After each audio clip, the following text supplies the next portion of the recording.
All right. Roy, are we on? We are on. We are ready to go. I couldn't tell. Well, welcome, our friends on the call, whether you're on LinkedIn, on Instagram, wherever you might be. So it's a pleasure to have these discussions with you. Roy, you know that next year, the 3rd of January, we're going to hit the ground running with our professional program leader certification. And there's a lot that we have to talk about, and one of the topics we have to discuss is the world of agile. And I think am I moving in slow motion, Roy, You're right now? lagging a little bit. Yes, you are, Phil. I was Oh just about dear. to send you a quick chat message. I am lagging pretty bad. Yeah, But beyond the lagging, let's talk about what we are thinking of presenting to our friends. A lot of what we're presenting in this confines, Roy, has to do with agile thinking. And I thought, how best to begin our discussion today than with some discussion about the Agile Manifesto values and principles? absolutely, absolutely. Because I think it's really interesting to kind of compare how the manifesto maybe needs to evolve a little bit, and for many reasons, AI being one of them. Right? I think it's worth digging into it. What are your thoughts, Phil?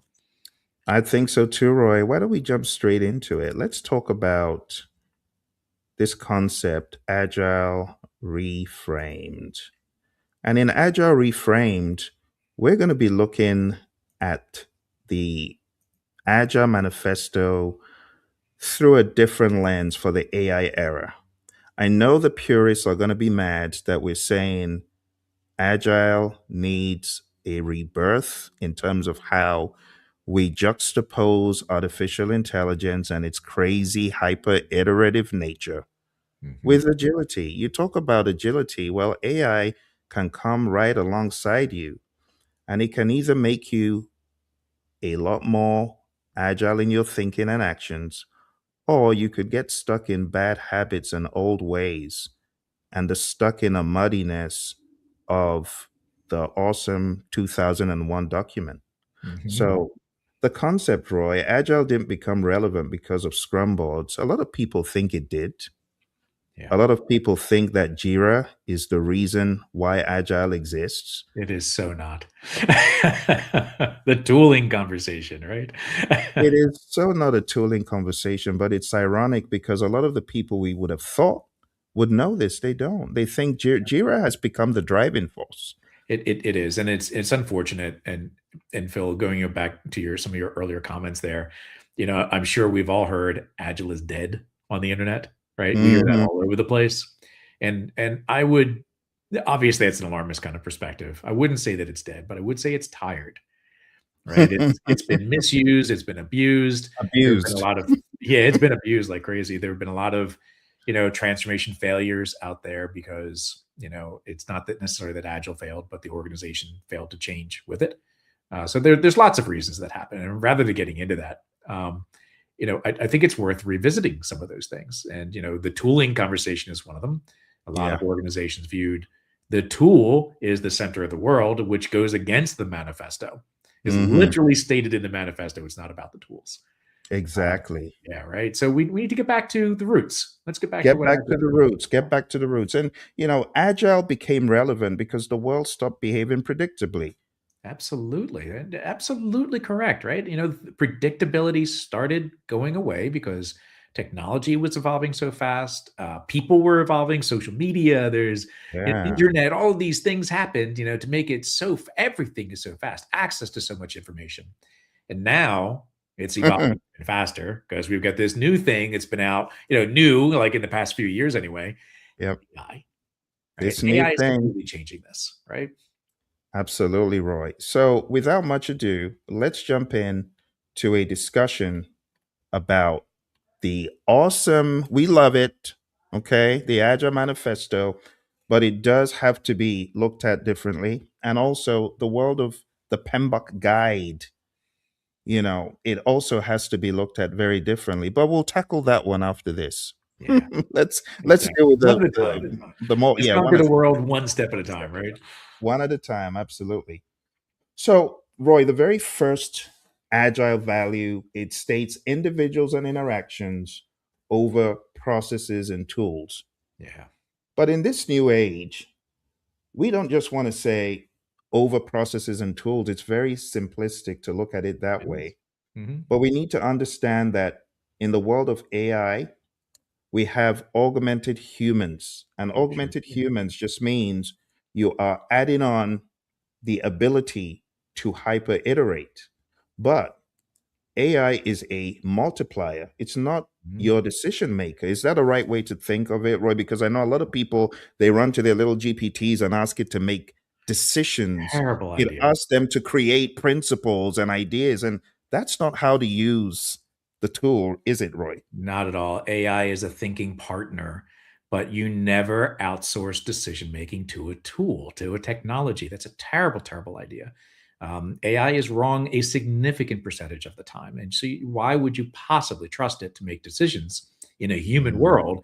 It's when bad things are going to happen. So, you just don't do that. However, as long as you're keeping the human is in the loop and part of the process to ultimately make the decisions, what you're essentially doing is, as you said, augmenting the humans. You're making them faster. You're making them, better thinking partners. You can produce value mm, faster. It is as it says here, a force multiplier. You'll get a lot more yeah. work done, a lot more decisions done faster, as long as you're treating it with respect and you are the person Mm, doing that decisioning.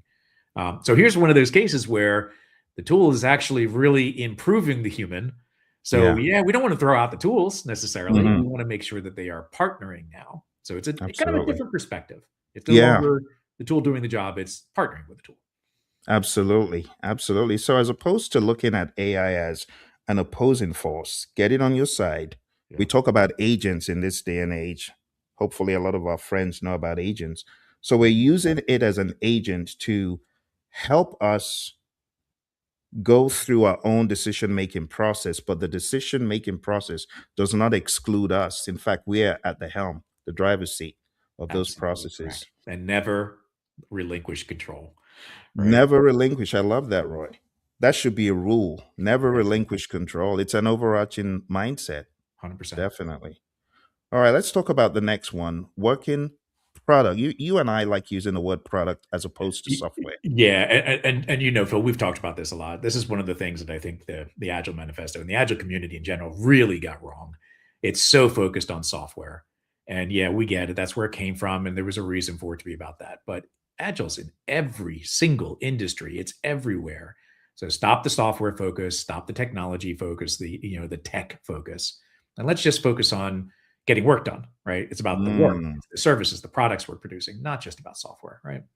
absolutely. And it's so easy to churn out documentation these days, which is why we absolutely need to think about this a lot more. You can let AI make a first pass at documents, but Exactly. docs are cheap, Yeah. so it And has to be value.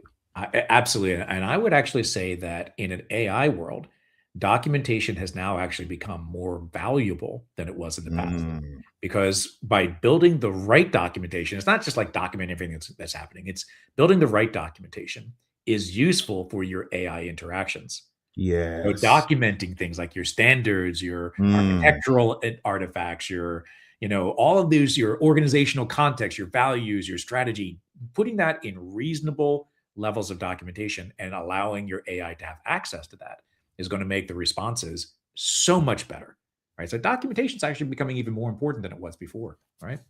so well said, Roy. In fact, the documentation, we could look at that as a lifeblood for 100%. AI's rationalization and thinking, like data. Yes. That's the data It is that AI data. needs to run Yes. off. Yeah. Exactly. Okay. Let's move on to number three, customer collaboration over contract negotiation. So Yeah. instead of looking at your customer as someone who you need to bargain hard with, we should Mhm. look at our customers as our learning partners. We're all on this journey together, right? Yeah, it's part of your feedback loop, right? You're learning Mm. together and let's tag AI into this conversation as well. So you're never going to get a customer where you say, "Well, the AI said do this." And they'll go, "Awesome. Well, AI says it's the right thing to do, so let's go that direction." So there again is where the human, that interaction needs to persist.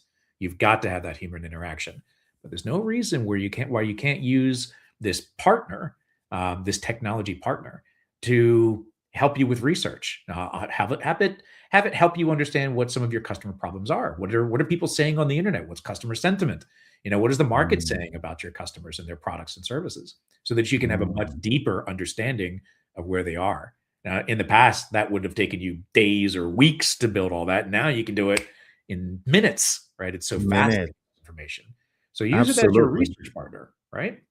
Yes, Roy. And I mean, gone are the days when we would say, well, we needed a couple of months to get your prototype. Now you can get prototype in a few seconds, right? Yeah, Just exactly. You can do it live, right? You can do it live. live with them on the phone with you. How about this? What do you think? Boom, right? There's your prototype. Isn't it crazy? And let's not even look too far, Roy, because you and I, we do a lot of this training and coaching. And in one of your experiences, you were able to create case studies on the fly as a result of AI being right there, right? Exactly. In the past, so I do a lot of training, as you do as well. Obviously, we do a lot of training. And in the past, we would typically include some case study that would be the same case study we use over and over again. Because guess what? It took a lot of time to build those case studies. So there was an economic reason to have that consistency.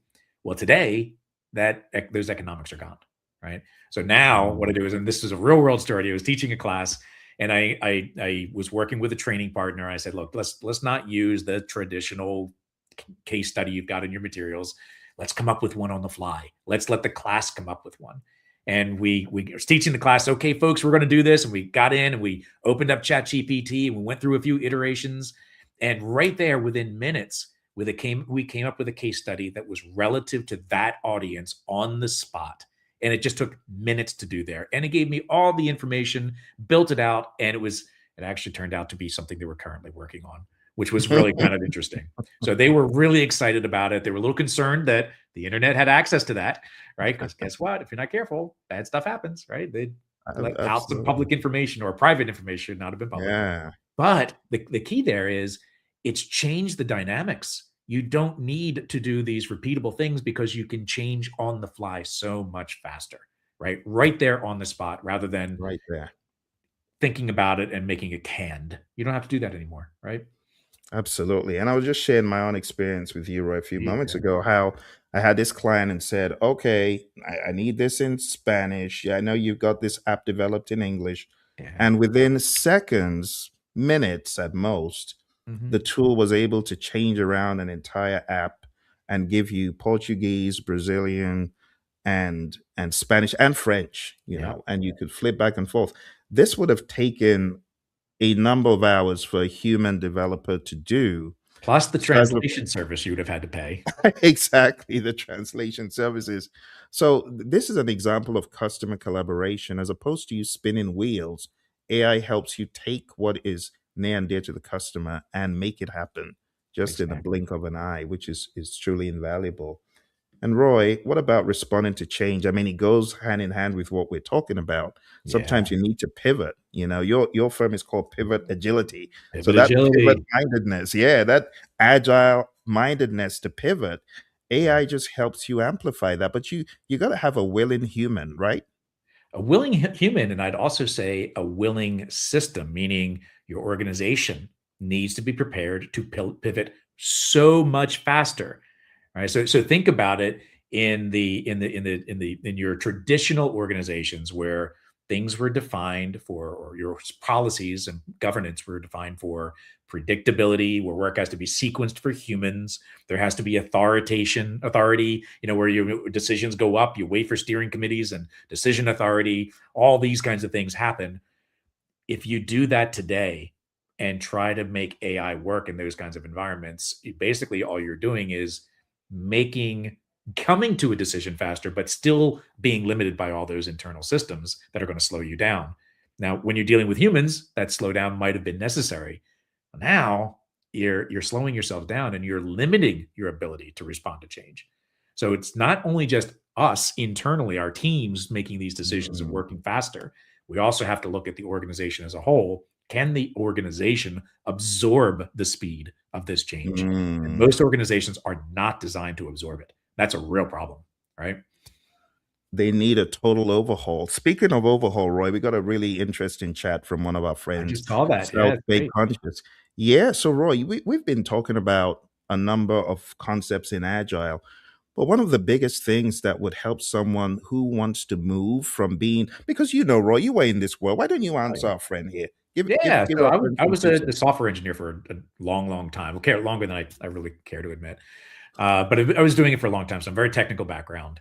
And so the main thing is that if you keep the mindset that you had as you're doing technical work and you try to bring that into your managerial work, then you're likely going to have some pretty painful failures. And some of those failures are not bad failures. You need to learn, and having failures it can be a very positive thing.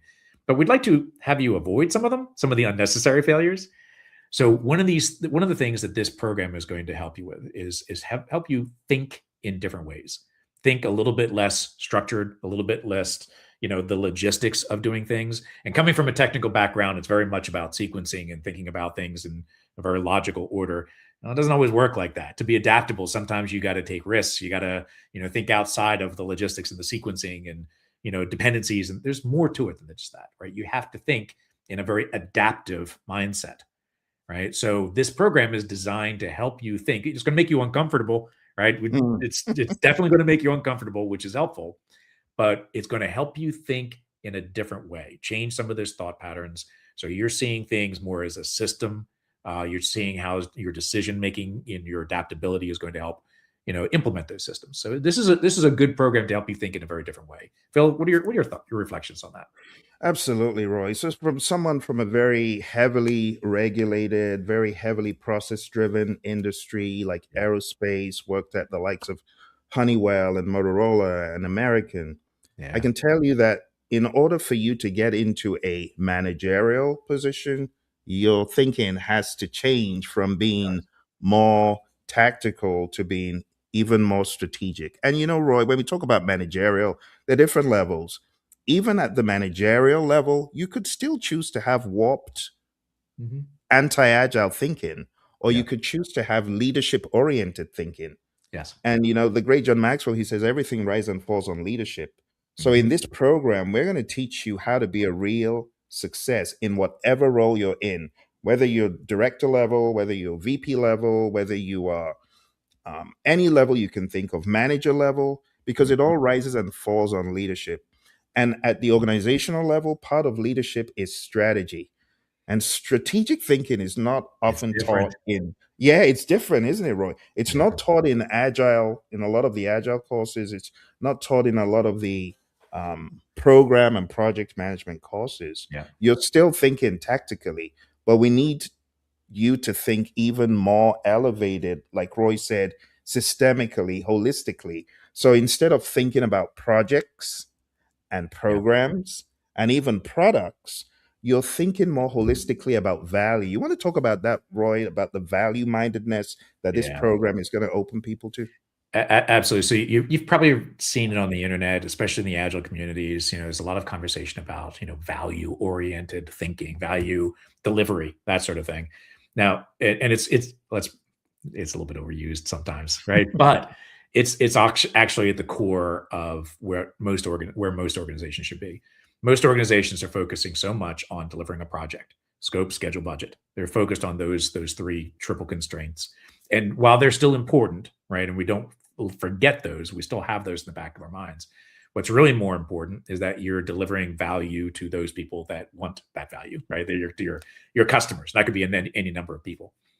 So it's really focusing on what is the right thing to deliver, what is the right thing to work on now, what is the right thing, what's the wrong thing to work on. Things that we can say, what, that's not going to help us. That's not the right direction for us to go. So let's either not do it at all, or maybe don't do it now, and we'll delay that decision for later when we have more information.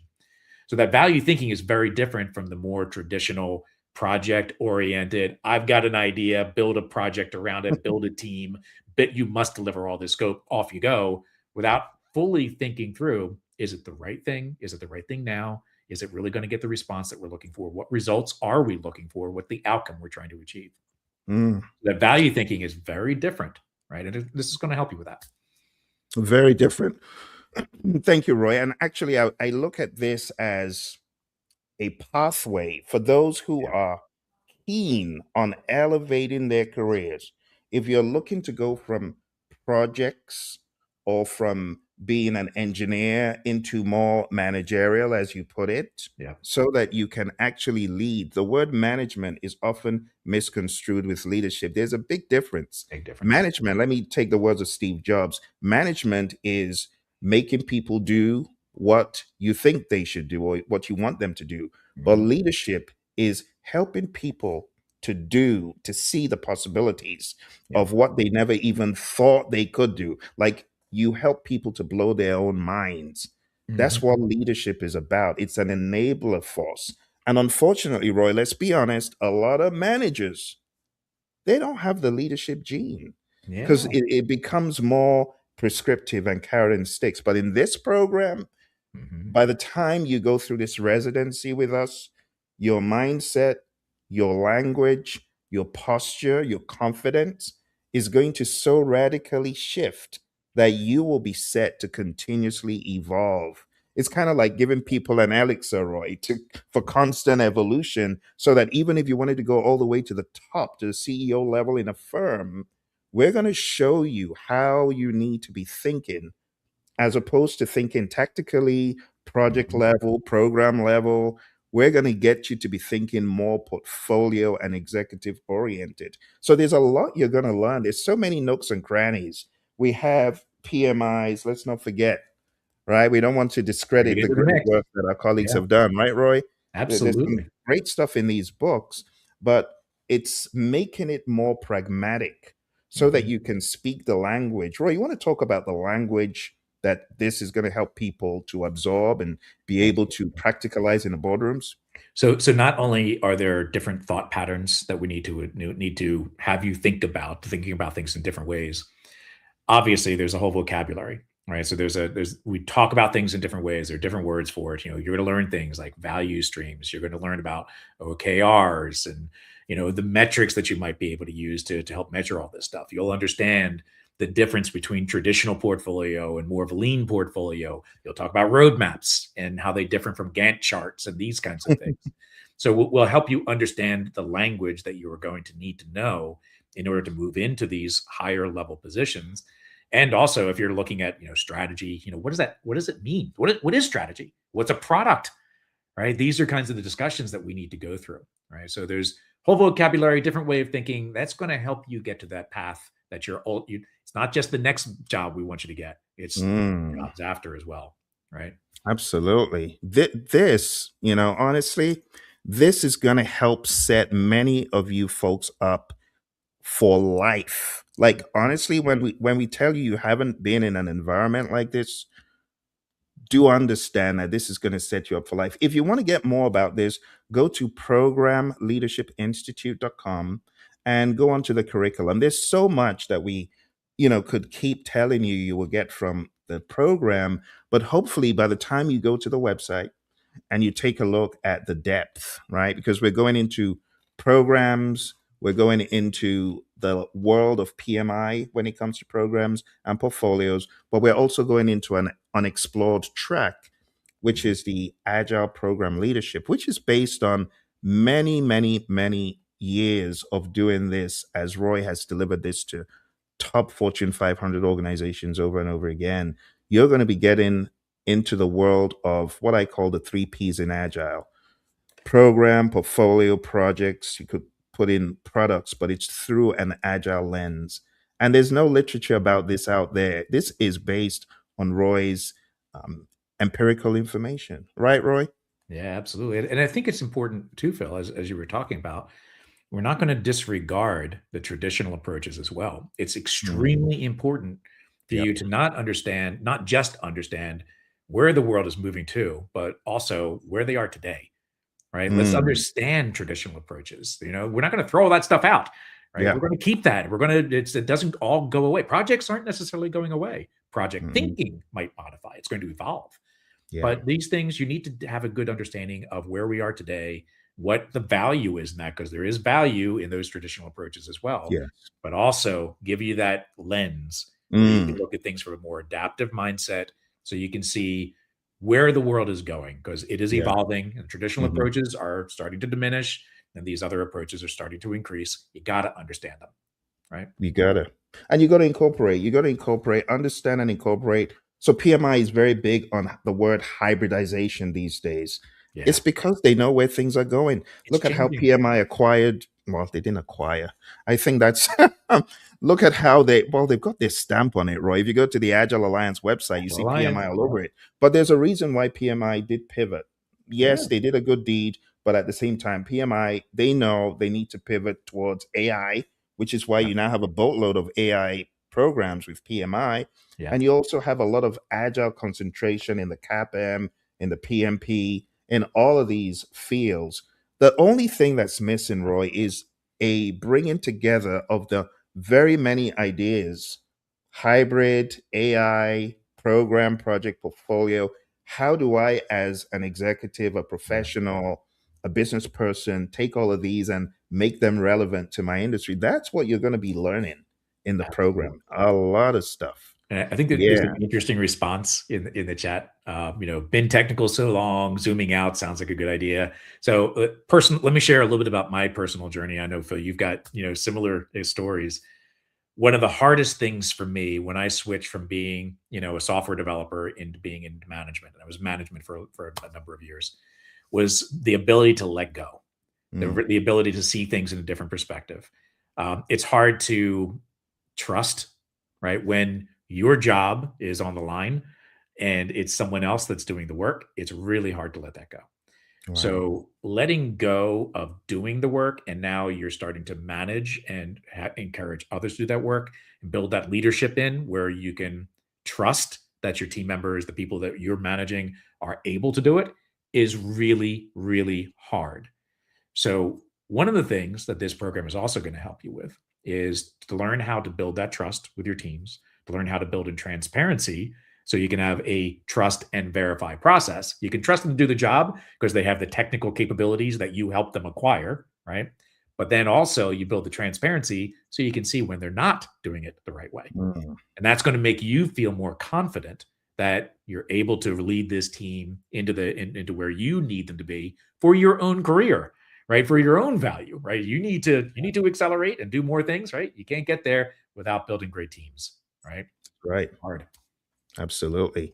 Well, thank you, South Bay Conscious. You are conscious, and that's good. That's why you're asking Good. these pregnant, deep questions. And I know, we're talking about agile, but part of agile is what Roy and I are demonstrating. This is not just a regurgitation of ideas. This is a sharing of mind. So when you folks come on and ask us questions, we love it. We want to lean Mhm. in and we want to keep talking. Okay, Ben. Thank you, Ben, for the conversation. Yeah, you're very conscious, and that's good. And we talk about that consciousness in the course because we don't just want AI to do the work that we're supposed No. to be doing. The decision making. People are talking about AGI, AGI. Well, even when AGI comes, you still got to be the human in the loop. Yep. Or maybe Arnold's movie will come to life. You have the Terminator running after you because you were not the human in the loop. All right. So over the past number of minutes, we've been talking about the Agile Manifesto, and we were just on responding to change or following a plan. And we've talked quite a little bit about this, and hopefully you've gotten some ideas about the values. Let's go into the principles, Roy. So satisfy the customer through early and continuous delivery. Mhm. It is so important to, with AI, ask the question, how can I deliver more value quicker? Yep. Yep, absolutely. So this is, I don't care what frameworks, what process, whatever you're doing. If you're not doing this first principle, then why are you in business? Right? Everything is about satisfying your customers, delivering faster, delivering what they need, most importantly, not just what they ask for, but what they need. So this is critical, and AI is going to help you get there faster, right? But there's so much that you need to understand. And I see a lot of organizations doing this the wrong way. You need to understand a lot about AI in order to do this properly and safely. Many organizations have not learned enough yet to do this. They're thinking, "Oh, I can just put AI in place and boom, I can develop software faster." No, you can't. You're going to develop really bad software really fast. You're going to generate more Mm, bugs really fast. You're going to generate garbage really fast. So you've got to change the way you think about work, do things in a different way, or you're going to generate a lot of bad stuff really, really fast, right? that is so true, Roy. Let's talk about welcoming changing requirements even late. So through the AI lens, change is no longer a disruption; it's a signal. A lot Yeah. of people they may look at AI as being an impedance, but it's an accelerator. It really depends on you as the human because it can help you quickly reevaluate scope, simulate trade-offs very easily, and adapt without rework paralysis. You know, I often joke about how if I was working with a human developer and I asked for all these changes, I would get so much pushback. But Yep. with AI, AI is it doesn't complain. It just And does. it's so It much can, faster, right? it's so much faster. Yeah. Phil, I think this one's a really funny one because anytime I talk about this particular principle in my classes, the initial reaction, especially with people building physical products or people in the software world, they think, "Oh, there's so much risk in making changes so fast. There's so much Mm. risk in changing them, too late in the development cycle. So we can't do that. Which no, this doesn't work for us." Well, yeah, of course, there's risk in doing it the wrong way. There's risk in doing it too late in the process. Of course, there's risk in that.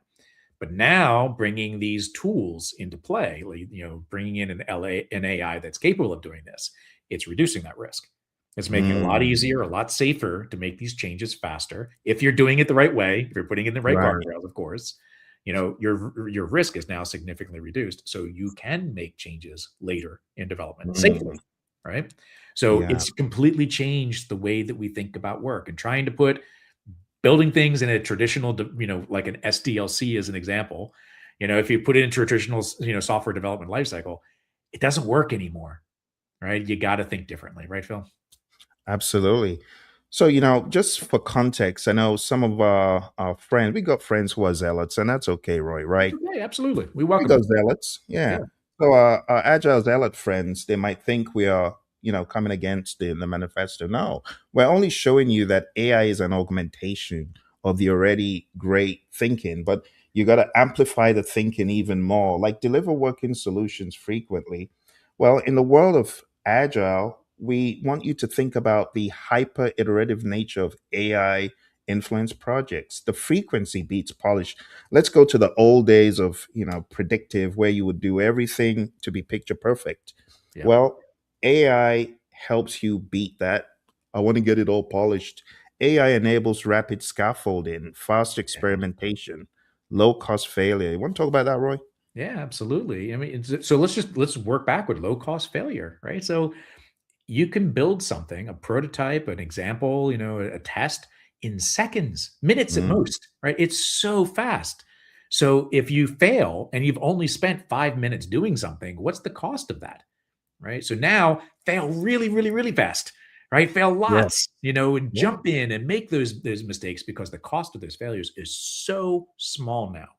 But Mm. I think it's really important to discuss another aspect of what you just talked about, and that is, it's an amplifier, right? It's, whatever you do, it's going to amplify, it's going to enable you to go faster. But let's put a very fine point on it.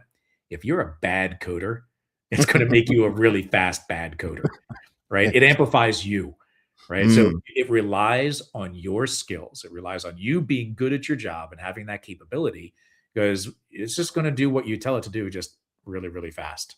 All right. So Absolutely. human, we have to develop human skills alongside of the AI skills, or it's just going to do really Mm. bad stuff really fast. Right. That is so true, Roy. And talking about the AI skills, that leads us to thinking of AI as a partner. Yeah. AI could be a partner because when you talk about business people and developers working together daily, those in this AI age understand that business people and developers must work together, but they must also include a new stakeholder, which is Mhm. artificial intelligence. Yeah. And you got to understand AI just becomes the shared language. Teams that are forward thinking, they are leaning all in, using AI to translate business intent into technical options. You still have to have the awareness of what your business intent is, your values, your principles as an organization, your strategic business objective, right? AI can help you very quickly map all of those ideas, bridge the gaps, jargon gaps, and align faster. AI can help you break down silos, break down obstacles, right, Roy? Absolutely. And it's going to change the way that we build things. It's already starting to, but it's just getting started. The best is yet to come. Let's hope so anyway. The fear mongering about AI is quite comedic because you have those on the sidelines refusing to pivot, thinking Mistake. that AI is gonna steal your data. AI is gonna publicly shame you, and all sorts of crazy ideas. Don't you hear that, Roy? Oh, absolutely. In fact, it was interesting. Just yesterday, actually, it was talking with a CISO, a chief information security officer at an organization, and we were talking about the risk of bringing AI into organizations, security challenges, that kind of stuff. That's his world. And he said, "Yeah, we actually are obviously concerned about it, and we need to roll out the right policies and the right guardrails to make sure we're not doing bad things." But he said he kind of compared it to the earlier days when organizations were moving from on-prem data centers to the cloud. He said the problem back Mm, then is they didn't understand. They didn't understand what it meant to go to the cloud. They had no policies in place to protect data that was actually public, that was out there on the mm, cloud. So they went through a lot of very painful things. Most organizations went through painful failures where they had breaches and all kinds of bad stuff happening. Well, they learned a lot from that. So now they're very aware how to try to keep their data private. They've got mechanisms in place to make that better. So there's an evolution that they still have to go through. They still need to learn a little bit, but it's a lot better than it was in the past. If we had tried this 10, 15 years ago, oh yeah. wow. Huge, huge failures, No right? But chance. now, the world's a little more evolved. We Yes. understand how to keep things private on the cloud, at least a little bit better anyway. Absolutely. Yeah, it kind of prepared us for where we are and has been part of the evolution. So let's talk about this very human centric idea, building projects around motivated individuals. I like what you always say, hire adults and Yeah. the adults will take care of themselves. You won't need to babysit. But motivation now includes this cognitive relief. Yeah. AI removes repetitive thinking, manual busy work and mental drag, and people are becoming more aware of that. So while the documentation, as we said in the beginning, has become very important for feeding AI about our principles, our work styles, our consciousness, Mhm. humans stay motivated when they do human work. So you can take away the grunt work, you can give that to AI, but you still maintain the human centered work, which is you being the human in the loop, you having conversations. AI Yeah. is not going to take away the conversations that need to be had in the boardroom. And when you're in the boardroom, you best come with your best self because you can't ask GPT for an answer. You will be you will be publicly revealed and shamed, right, Roy? I am not going to share the company because it would be a very inappropriate thing for me to do. But I recently heard of a story where a board member actually asked for a board agent to be installed so they can help them Oh my know God. what questions to ask. And it's Oh like, Lord. no, and they said no, they weren't going to do that, which was the right answer. But those are the challenges that we're facing, right? We do have to be careful Oh of that. dear. Just a real quick story about the motivated individuals. So I have a friend of mine, very grumpy individual, and he was in a bad job. He just really did not like what he was doing. So he was pretty down. And I got him turned on to AI. And over the past month, he's really evolved and he's doing more and more interesting things. And he's been using a rapid prototyping AI kind of tool, similar to the Mm, one, actually the same one that you typically use. And he's mm. building these tools, this tool that he's building, and he's having a lot of fun doing it. And his wife commented to him, it's like, "You are the happiest I've seen you in years." It's like, "I'm doing something that I like." Wow.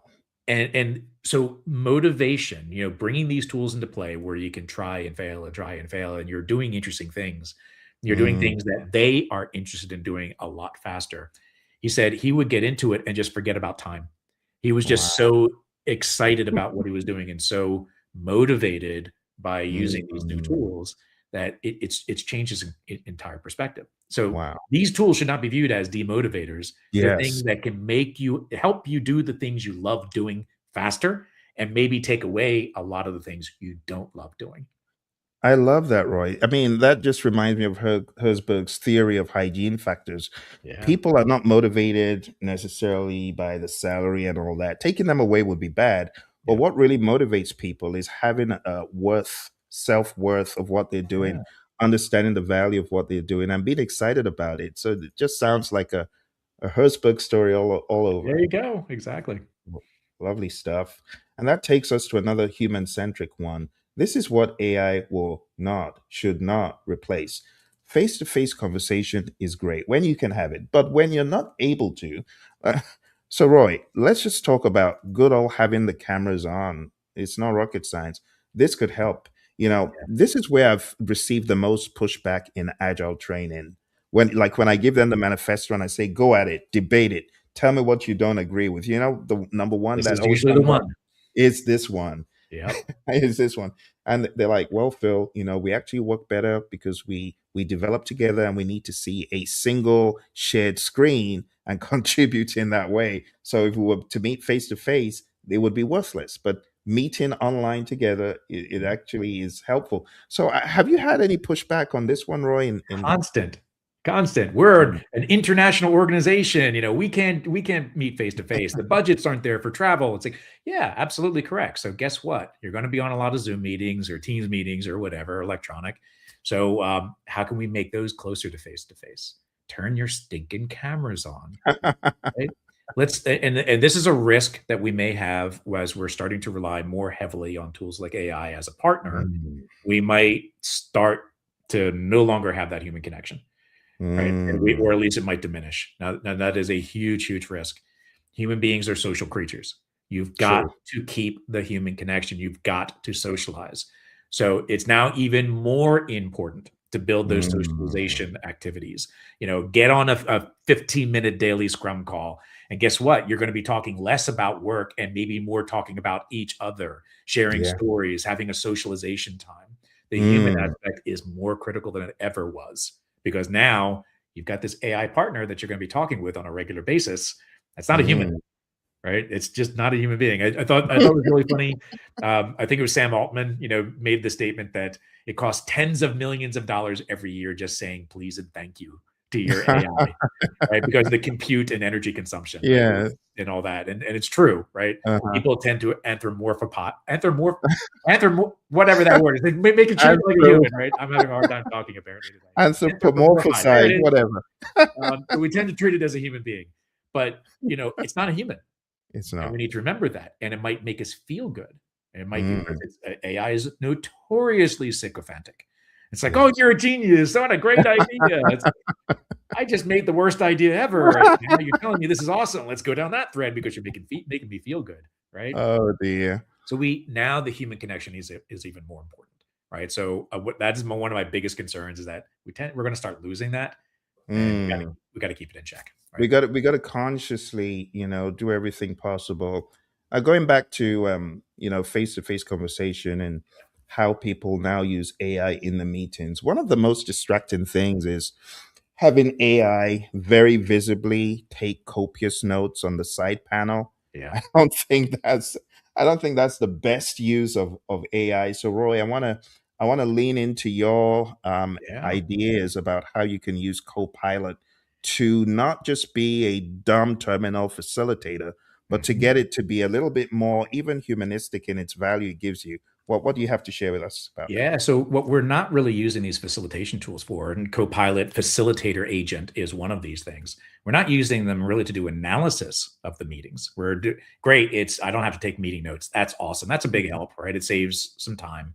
I don't have to take notes as I'm talking. Now I can focus on talking, right, and sharing ideas. That's great. And it can take attendance for us. Maybe do a meeting summary. Fantastic. But what about other things we can get from it? Why don't we ask it? So, who was not engaging? What decisions did we come to? Did we come to the right decisions? What did we miss? Right? Why don't you do some analysis of the meeting? And these tools will let you do that. You got to use it for that. You got Mm. to ask it, right? Dig in and ask for more analysis of the meeting. How did it run? What could we do Mhm. better next time? Is there any reflections that we can dig deep into? What did we miss?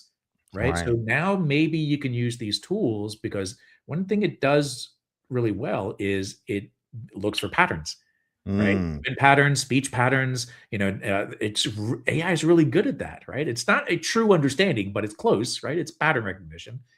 It can help you do a deeper analysis of the quality of these meetings and maybe help you review or improve it next time or dive into Mm. issues that maybe you forgot to discuss or didn't discuss. Maybe you could have dug deeper into Love things, it. right? I love it, Roy. So having more of a Kaizen mindedness than AI just doing busy work in the background. Exactly. I love it. and probably very useful if you were ever to do some sort of retrospection and if AI was in the loop, right? Think about project managers, right? That one of their primary jobs is facilitate meetings. Well, That's true. right? They could use these kinds of tools to get better at that. Mm, I love it. Okay. So Roy, we'll kind of step on the gas a little bit Yep, because you I got can see it coming up around the 1 hour mark when people start thinking about lunch, that kind of it. stuff. So, so working product, we say working product is a primary measure of progress. Activity is no longer evidence. Yeah. AI can produce motion easily, but only outcomes Yeah. prove value. And that's one of the big things we're going to be talking about all through. You see, I think one of the biggest mistakes, and it's a massive takeaway we're giving people, when we take a look at this world, we've been programmed to think about projects, operations, programs, Hmm. and maybe services or results. But Hmm. the overarching thought of why are we doing this in the first place and benefits and value is often missing.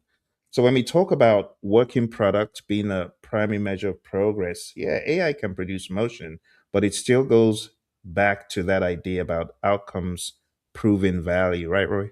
100%. And as you were talking through, programs and projects, and I was picturing the hierarchy and the logistics and the tasks and Yeah. all of the tactics of building that Yes. out. And nowhere in that was the statement of value and Mm. results and outcomes, right? And It's it's all, sobering, Roy. It's very sobering because it you have is. a lot of people doing stuff, and Yes. it's not that they're not getting outcomes; they're just not attuned to what the end game is in all of this. Yeah. You think about it. Is it someone else's job to think about those things?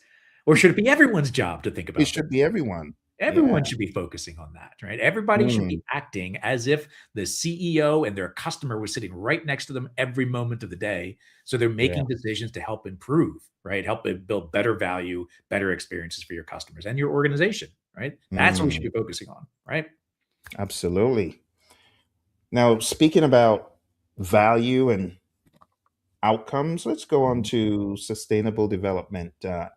Burnout scales faster with AI misuse. So, forward thinking leaders use AI to smooth peaks, to reduce cognitive overload and protect human energy. But Mhm. if you allow the AI to use you, then you could still be like the hamster in a wheel. What should we do to avoid this, Roy? Yeah, and this is something that I also worry about, as we mentioned earlier. People can kind of get lost in these AI sessions.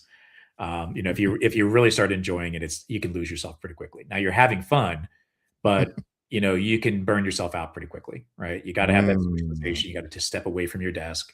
I make it a point to remind myself. I actually have a little timer to remind myself to get up and walk away, so that I mm, don't just get sucked into an AI conversation. We mm, have to build in that sustainability. Remember, they're human beings at the end of the day that are doing this work. So it is something that we need to watch out for, right? It's keep people motivated, keep them having fun, remind them to walk away from their desk periodically. You're going to be able to build a lot of things really, really fast, make decisions really, really fast, but you're still human beings. You still have physical limitations. You got to walk away. You got to treat yourself mm, appropriately, or you're going to burn yourself out and make a lot of really bad decisions faster. mm. It's not good. Right, we got a really nice conversation from our friend Dan here. It's a great session. Also, super interested. Yeah. So, as opposed to the 50% off on the back end, we've actually reduced it way beyond what it should be. But here's the thing: we're going to do for people who join. Roy and I have a battery of sessions that we're going to be conducting in 2026, and these are really exciting. So when people see this, they forget PMI is always at work, aren't they, Roy? They're always working. So I don't know whether you're in this world, Dan, but PMI have got a standard for project management as well called the PMBOK Guide. We're going to be doing sessions on that. Now, for those of you who join this cohort, we're going to invite you to all of our other battery of sessions. So we have one on the Agile Practice Guide, second edition, which is going to be crazy. That's going to be really exciting because you see how Roy and I roll. We don't pull punches. We just tell it like it is. Mhm. And then we're also going to be breaking down PMBOK Guide 8th edition. And then we have other sessions that we might have in 2026 that are outside of the program confines that we're doing on 3rd of January. to June, we will invite you to those at no additional cost. So it would make sense if you're a lifelong learner who values the knowledge over, the finances. This will just be an absolute steal, right, Roy? Oh, 100%. And Ben, something to think about too is if you like this interaction style, where Phil and I are just kind of talking, this is the way we teach our courses. We don't have a script. This is not scripted, right? This is Mm. just us talking with each other, and we have an idea of the topics that we're covering. It's kind of the way that we teach as well. We have our slides that are the guides, but more of it is the discussion, the interaction. We invite people to say, "I don't agree with that." We invite you into the discussion. We want you to share your thoughts. So it's very interactive. It's they're a lot of I think they're a lot of fun. Anyway, we typically get those kinds of comments at that. And that was great. That was a lot of fun.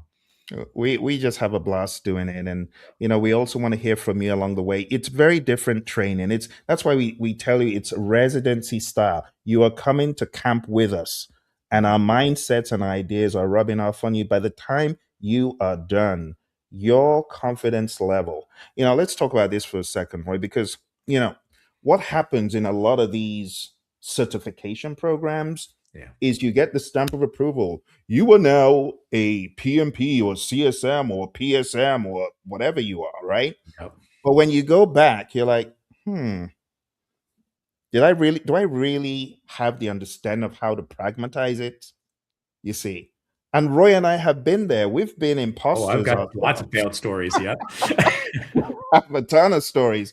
And you're going to be learning how we went through the peaks and the valleys, the highs and the lows, and you have the best of both worlds. You have someone who has been in the world of predictive, staunch predictive, earned value management. Some Oof. people don't even know what that thing is today because it's kind of eroded somewhat, but we have earned value management and the world of processes and very, very prescriptive. And I'm talking about being in the boardroom every week and speaking to senior management about your battery of programs and why your SPI and your CPIs are what they are. At the same time, you've got Roy, who's been in the very technical world of what language were you doing back in the day, Roy? Oh, Back dude, I started out with like assembly language years and years ago, and I did assembly language, then a very short stint with Fortran, and I went into C and C sharp and C plus plus and Java and all those languages, and then eventually just said, okay, enough. It's time to move on to other things, and became a manager and moved away from it. But and you yeah, were in banking, isn't it, Roy? yeah, I have a lot of background in banking. Yeah, that wasn't my original start, but yeah, I was in the finance world for a long time. Yeah, I worked at Citigroup myself. So you got two instructors who have had very diverse careers. One extremely predictive, one extremely technical, and moving into the world of agile and going through the whole evolution of bringing agile in to transform the firm and moving away from that into more agility focused pivoting. Right, Roy? Yeah, yeah, absolutely. And now, the work that I do is more about helping organizations learn how to do these things that we're going to be teaching in the course. So my whole career is based on helping organizations design for adaptability, to be able to change more frequently, and maybe along the way treat their employees a little better too. Right. Absolutely. So going back to your question, we have already done the front loading of value. You're going to have so much value from this program. It's going to be mind blowing, but not just these sessions. Like I said, we'll invite you to other things we're doing. So how's that? Okay. It'll be lovely to have you. For those who are just joining, we're talking about looking at the world of agile and predictive through an AI lens. And this is in preparation for our next year's program, Professional Program Leader. There is nothing like this out there. Trust me when I tell you, if you've heard the name John Maxwell, I'm a John Maxwell certified speaker, coach, trainer, and author. And I will be bringing in John Maxwell's principles and ideas. We have a very robust curriculum. Look, if you've ever wanted to learn leadership, you're in the right place. There's Mhm. a lot of people who think leadership is management, but it's not. This program will help you demystify all of that. But speaking of leadership, jumping right back into where we were, part of leadership is paying attention to the right stuff. So technical excellence and good design, right? Paying attention to that, it enhances your agility. but AI amplifies both excellence and slop. We have this term, Roy, AI slop. Well, Right. AI slop is what it is if the human in the loop is sloppy. Exactly. Exactly. And I think this is probably one of the biggest mindset shifts that people are going to have to adjust to. And that is, the job of an engineer, and that's the same in any industry. I don't care whatever industry you're in. If you're an engineer, your job is going to change. It's no longer about doing the work. Now it's more about describing how to do the work. Mm. So it's kind of like meta engineering. And maybe I should coin that phrase. I kind of like that. Right? You're describing how to do the work, right? So now your design is more important, your guardrails are more important, your standards are more important. So part of your job really becomes more about teaching someone, in this case, often an AI, how to do the job for you, Mm. right? So if you're not good at that, if your organization has got not good at defining the context of how to do work, and you're going to have some problems with AI. It's going to build bad stuff because Absolutely. you haven't defined the standards. Absolutely. It goes back to echo the great Steve Jobs, who said, design is not what it looks like or what it feels like. Design is how it works. You have to understand the inner workings of what you're doing. And it's that mindedness, as Roy was saying, that meta engineering mindedness. It just has to permeate in this day and age. Otherwise, you will be left behind. All right. Mhm. Because the world of work in engineering is evolving, right? And it's getting more down to being a superior prompt engineer, not just an engineer, but a superior prompt engineer. And Exactly. prompt engineering requires a lot of energy and a lot of focus. It's not just, oh, throw it over to AI and ask AI to build it. You have to describe it Please in don't intricate do details, right, Roy? that. Oh dear. Okay. And speaking of that, Roy, let's go on to simplicity.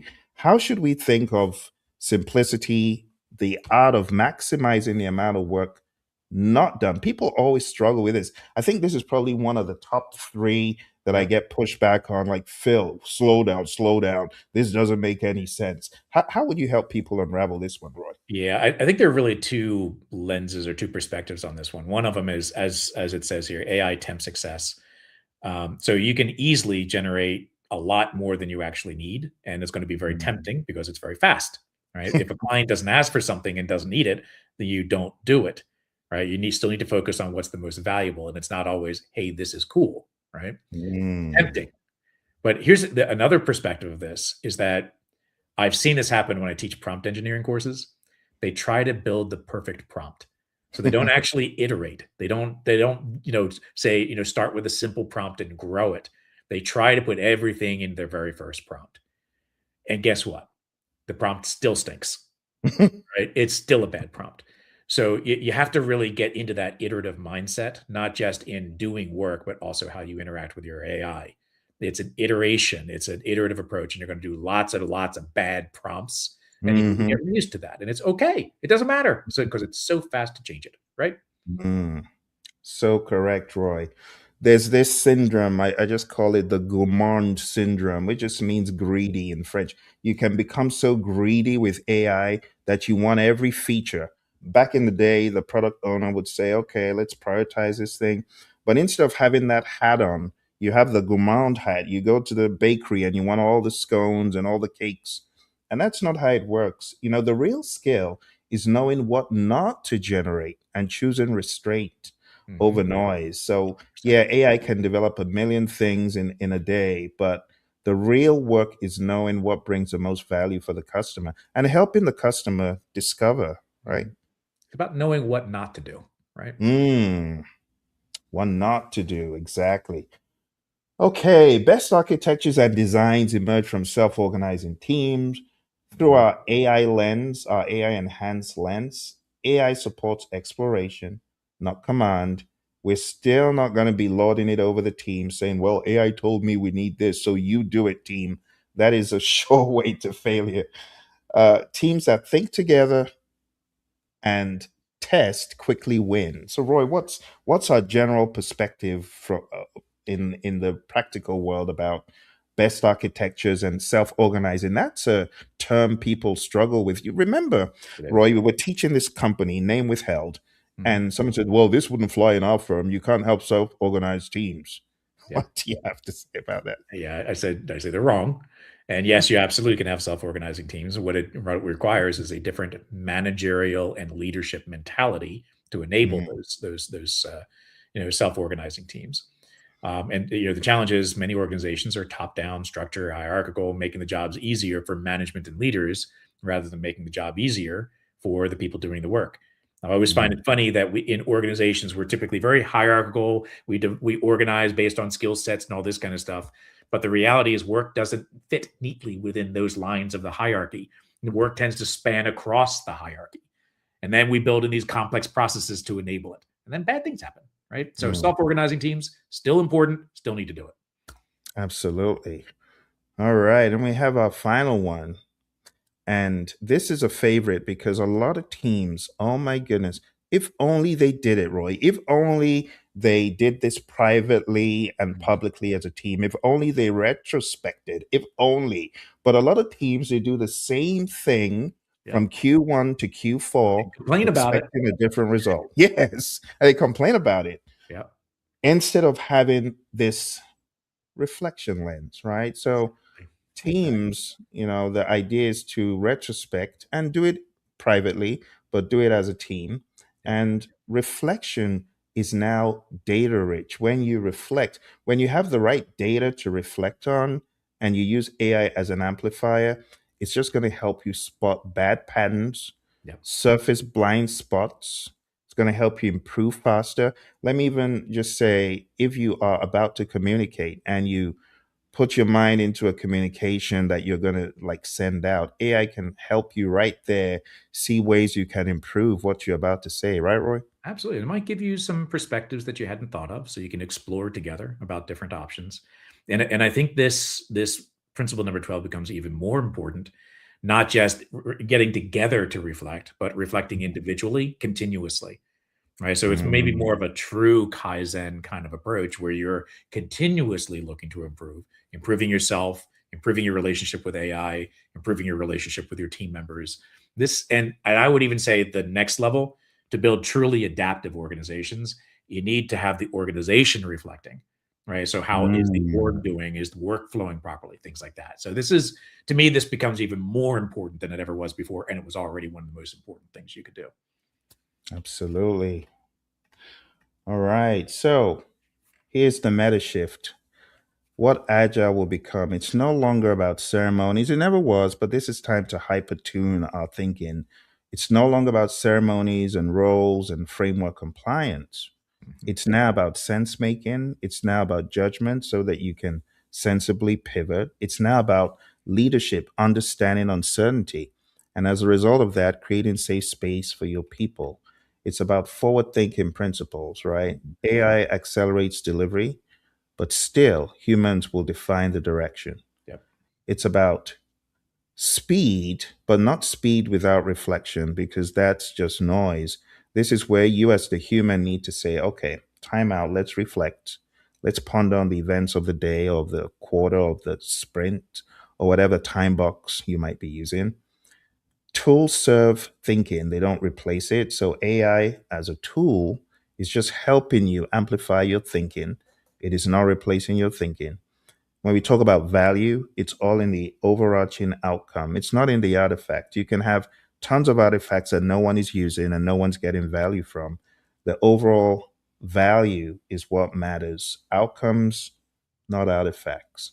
What Mhm. are the high levels of thinking should we be pondering on, Roy?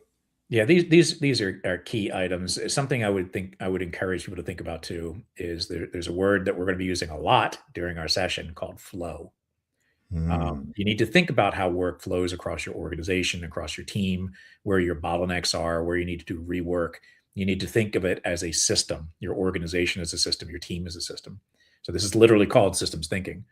And that flow mentality is really important because you're focusing on reducing those friction points in getting work done so that it's smooth and clean and fast from idea to delivery as quick as possible. So that's something we're gonna talk a lot about is how to enable proper flow in your organization, what signs to look for, and what to do about it when you start seeing certain signals, right? Mm, great stuff. Okay, well, at this time, we're almost done because we've done a lot of the work, the groundwork for the PMBOK guide reveal. I know some people just want to hear, okay, Phil, how should I look at, through the AI? How should I look at PMBOK? Yeah, we're coming to that. But any questions? We want to take any questions you might have. Questions, comments. I didn't even check on LinkedIn, Roy. I should have. You I know did not. why I I'm not normally doing my check? job, Bill. I normally check on LinkedIn because it's funny. People could chat all day long on LinkedIn and it doesn't come through for some reason. And Instagram, I've kind of been keeping an eye on Instagram, but let's see. Okay, I should have shared this in Instagram. My bad. All right. So I just shared one of the links that I've been referring to quite a lot on Instagram. Okay, let's go to LinkedIn. I don't see any red. Oh, I do see some red alarm bells. Let's see. Um, okay. Yeah. Yeah. I don't see any immediate LinkedIn messages. Yeah. But we are taking questions now. So if you have any questions, any ponderings, any thoughts, do share them. But we're very soon going to be pivoting to the world of PMBOK. Okay, I don't see anything. So let's do this. Let's bring up one of my favorite mediums. I love to do things with whiteboards because it just it just helps. So as opposed to doing things with text and slides, let's use this whiteboard system. And this is where we are going to pivot to discuss the world of PMBOK Guide. So I'm not sure if you folks have looked at the new PMBOK Guide 8th edition. PMBOK Guide 8th edition has retained the structure of the 5 process groups, and that has not gone away. And I really want to lean into those higher levels of thinking of PMBOK Guide because we can get lost in the, oh, well, it's integration. No, it's governance. Oh, it's cost. No, it's finance. No, I don't want to get into that tunnel because we could be there all day, which is not going to be very productive. But let's jump into this other world here. Let's see. Okay, let's remove, let's stop, and let's share this one. Here we go, Sideboard. Okay. So we're gonna share on the screen. So when we think about PMBOK, Project Management Body of Knowledge Guide, it's broken down at a higher level into step one, initiate the project. Initiating. So, Roy, it's funny because before we got on the call, you and I were talking about how a lot of times we just jump into what we call development of plans. Hmm. But in the world of evolving technologies and artificial intelligence, it becomes more important to say, hold on, before you authorize this thing, how about a little bit of analysis? Yep. Yep. And we're quite guilty of not having very good frameworks and methods for doing thorough analysis, Hmm. you know. But in the world of agile, I think there's some tools we can borrow. Oh, yeah, absolutely. There are, things like value stream analysis. There's, how about, just seeing if we align to strategy? We tend to initiate projects very quick. Well, I'm going to say very quickly, but often projects don't get initiated fast.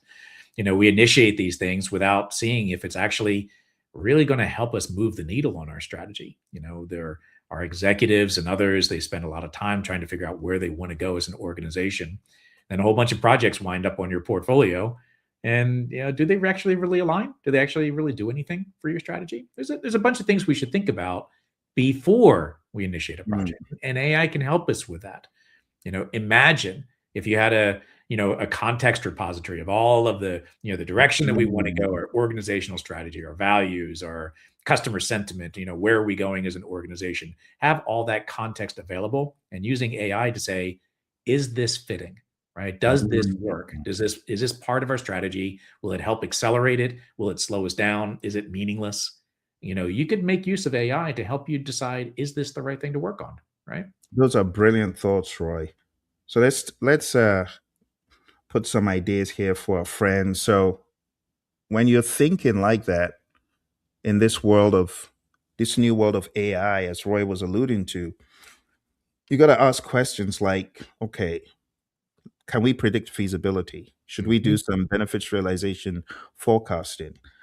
Let's move from intuition, just dumb luck and hunches, to evidence based go or no go. AI can help you immensely.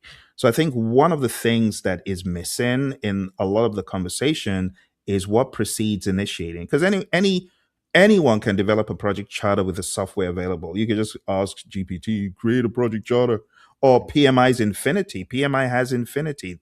Mhm. Some people use it and it's a good tool, but if you're using the tool without insight, you'll keep doing the same thing.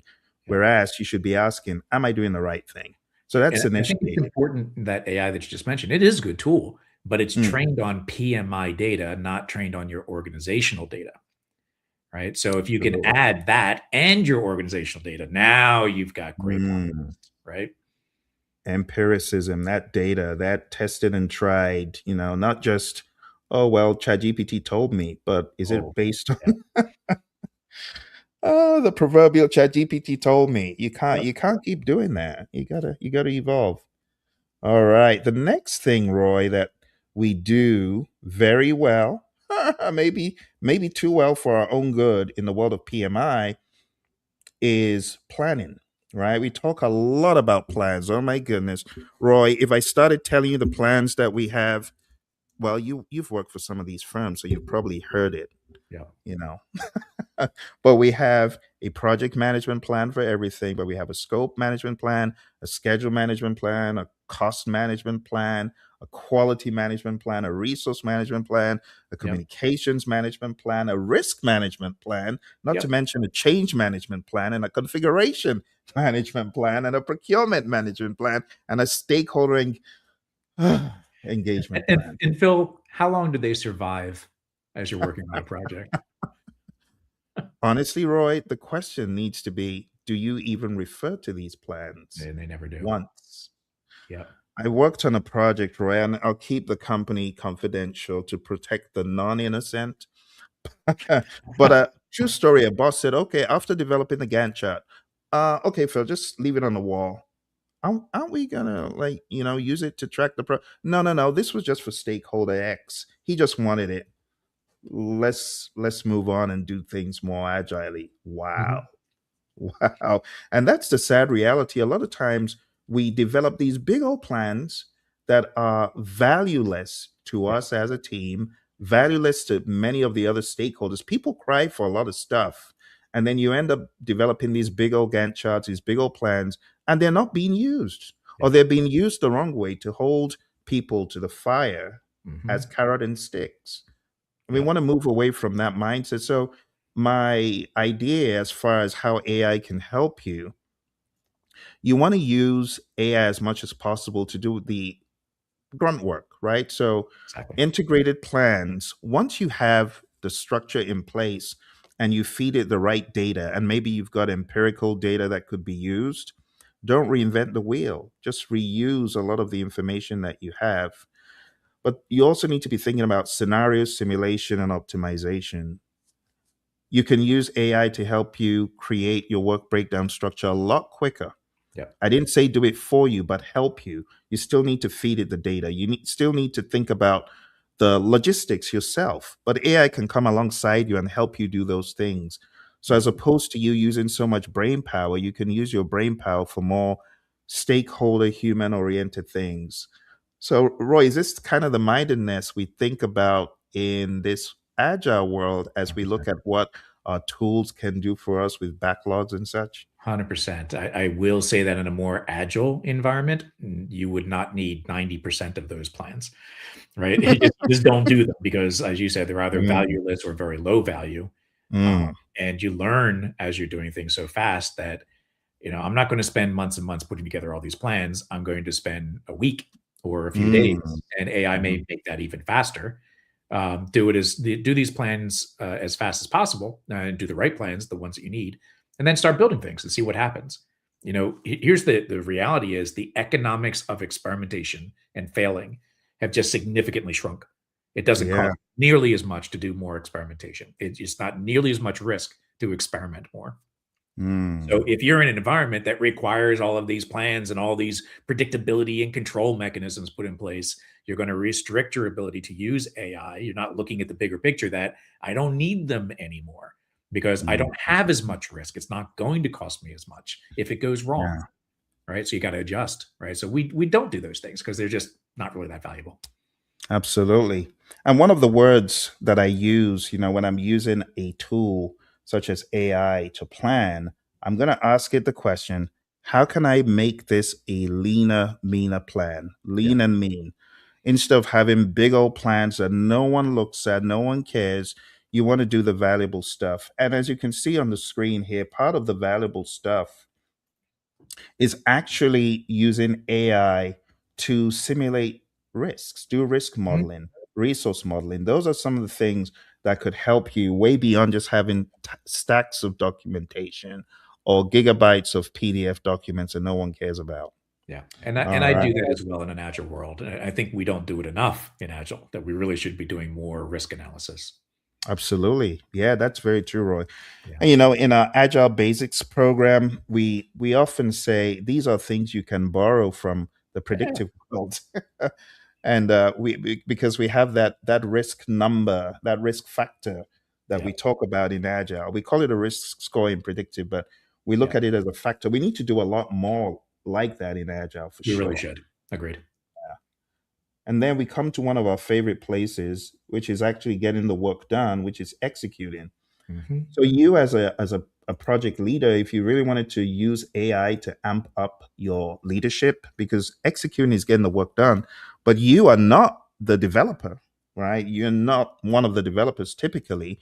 You could be, but if you are more of a leader, here's some of the ideas you could be thinking about. So, what can AI help you do? It could help your thinking in terms of task prioritization, recommendations. You should still own the final decision of prioritization. It's like a 100%. product owner saying, "Oh, help me, AI, tell me what to." No, you as a product owner should first come to the tool. What I typically do, Roy, before I use the tool to pivot, I have my own ideas, and I Yes. deliberately do not share my ideas with AI. Hmm. I want to keep my ideas to the side, and then I ask it when it has given me its AI non-human response. I'll like give it my idea and say, bottom line it with this. What do you think about this? I have to be honest, a lot of times what the AI has plus what I have makes a lethal mix, a crazy awesome mix Yeah. that will help decimate any doubt or any problems or any risks. But if you just go with, oh, AI, tell me what to do, almighty AI, you don't get very good output that will be as Exactly. good as you and the human and the AI. It was interesting, Phil. Yet I have been asked to create a collection of case studies to help sell agile coaching and things like that with one of my training partners. And I immediately went to ChatGPT and I said, "Okay, I need to build some case studies. Let's do it together. Would you like my client list to start with, so that we can start building case studies?" And I've been interacting with ChatGPT long enough, and we have an interaction style that we're Mm-hmm. both familiar with. And it said, "Well, actually, I'd really recommend instead that we build the patterns, the archetype of your case studies, and then we can apply your clients to it later." And it said, "Here's the reason I came up with this, because I tell it, tell me why you're doing Mm-hmm. things." And it came back with some Harvard Business Review articles that suggested that this is a better approach to doing case studies. So I said, "All right, let's find out. Let's explore together." And I asked to take the lead, ask the questions that it needed to. in order to generate this. And it said, great, fantastic. Gave me a list of questions, filled out the answers, and it led me down the path. And guess what? It was really good, right? I Mm. never would have thought of doing that. So here's where discovering an approach rather than saying, I want to do this, let's do it. Mm. So it's using it as a thinking partner. It's because it has Yeah, access to all of those articles, right? All those that's ideas, true. brilliant people, a lot smarter than us, right? So we can Exactly. say, here's what this person thinks, or here's where this what this organization thinks. Cool, let's try it. Right. Mm. That's the way you use AI, right? Think Absolutely. I love that, Roy. I love that story. It's a very, very practical story that people can take away and see the power in it. yeah. Someone once said it's like having 1,000 Einsteins and the Da Vinci's and just name it. It's like having them in your pocket at your beck and call to just say, "Hey, I know you know this. Yep. This What is do you my got? idea. What do you got?" Yeah, Yep. Exactly. and that's how to use it as a partner. So Yeah. in executing, you can use it for recommendations. Great for real time performance monitoring if the data is clean. You got good data, could be very helpful. Automated documentation, virtual project assistance, just so invaluable. And I hate to quote the numbers, but SAP had a staggering, no, not SAP, Salesforce had a staggering number of AI augmentation Mhm. initiatives and how many human hours they have replaced.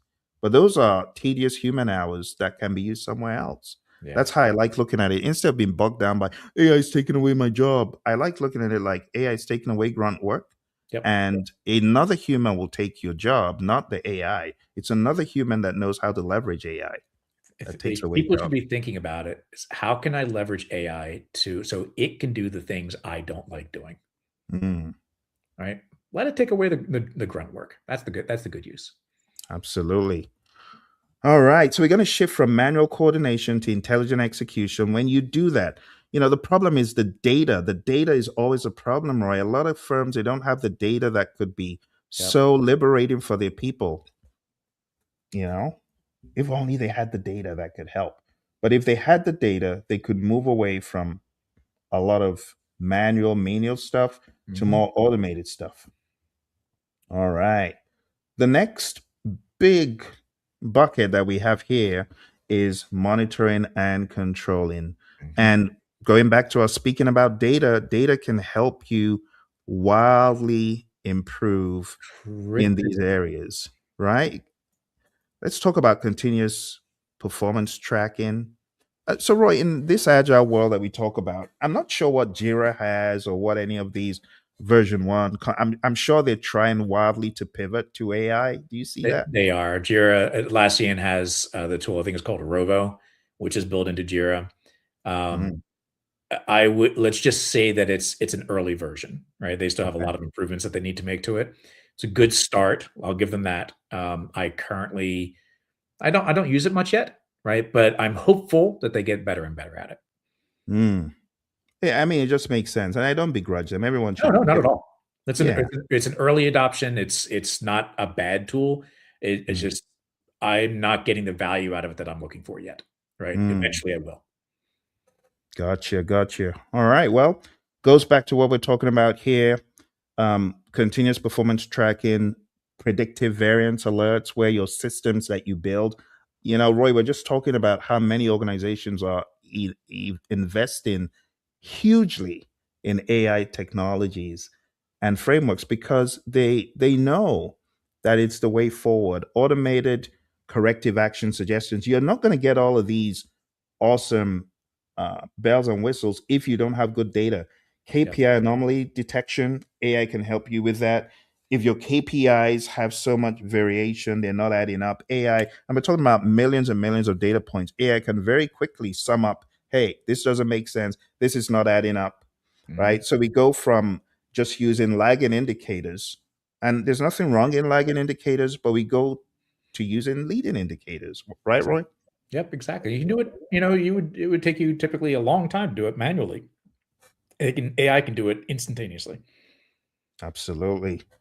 All right. Well, we're in the final one, and then we'll take any final questions. But the final one is closing. Now, this is one that is very front and center of projects. But when we're thinking in terms of value and more and in an agile mindset, it's not something that we typically focus on. No, Is it, Roy? no, We don't no, have some it's closing. not very useful in the agile world. It's not for obvious reasons. The value continues, Yeah, right? So we talk about DevOps in that world, and it just takes away the need to be thinking of closing. yeah, But in terms of closing in a PMBOK focused environment, continuous performance tracking is important. Don't just look at the end result. Try to understand why you got the results you got. Predictive variance alerts could also be helpful. Um, Actually, I think I'm repeating what I just did here. Excuse me. This is this is going to be replaced. Let me replace yep, yep, this. yep. Okay. So there are some similarities, but we're going to go beyond the tracking and metrics to more lessons learned extraction, Yep. knowledge base updates, benefits realization validation, which it hardly happens, to be honest. We're so focused on getting to the end goal, and the end goal is completing the project on time, on budget. It's sad to say, but we should go beyond that to thinking about, are the benefits realized? Yeah. We can then benchmark for future projects, and we shift from administrative closure to organizational learning. This is something the PMI has always advocated, this piece, Hmm. organizational learning. But in a lot of the firms that I have trained in, I find the whole lessons learned retrospective pretty much being non existent, Yeah. And which is sad. Phil, as you know, the lessons learned sessions, it's one of my pet peeves in the traditional. It is I would even say it's kind of a joke, right? It's an industry Mm, joke because yeah. anytime I talk about this, people politely smile and a little giggle as like, yeah, yeah, we do this.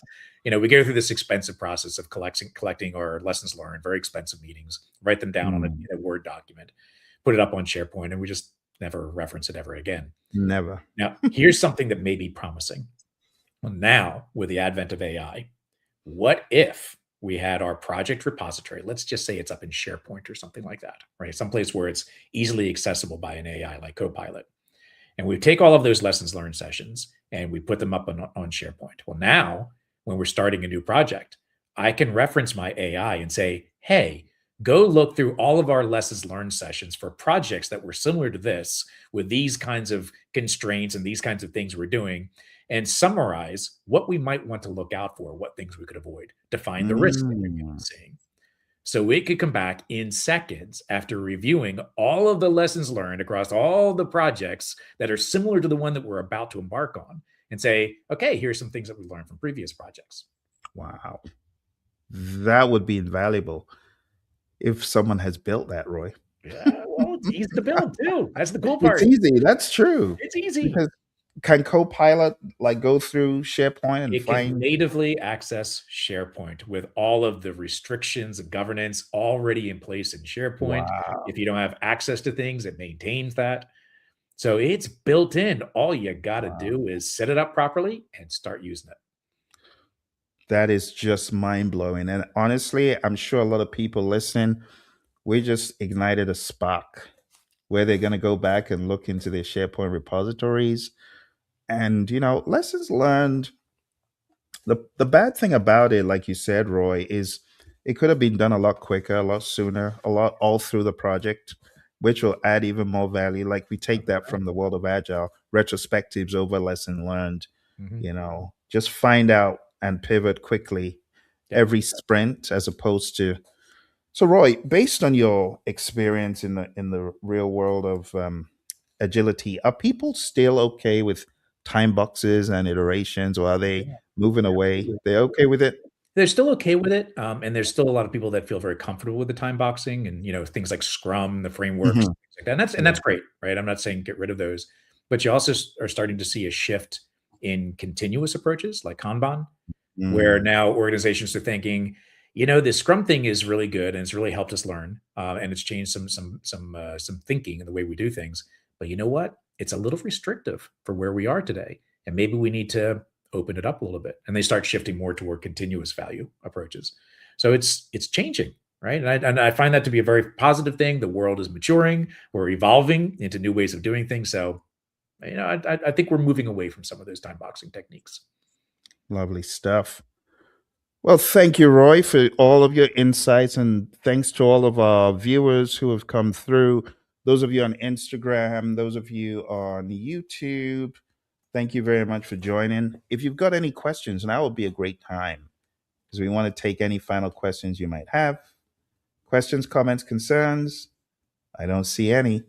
Well, I'm just going to say from me, thank you very much. We look forward to seeing you, those of you who are going to be jumping on the wagon and joining us on the 3rd of January. Take action right now because what you're seeing is a temporary placeholder price, which is in existence right now, but it will be going away soon. Now's the time to take action.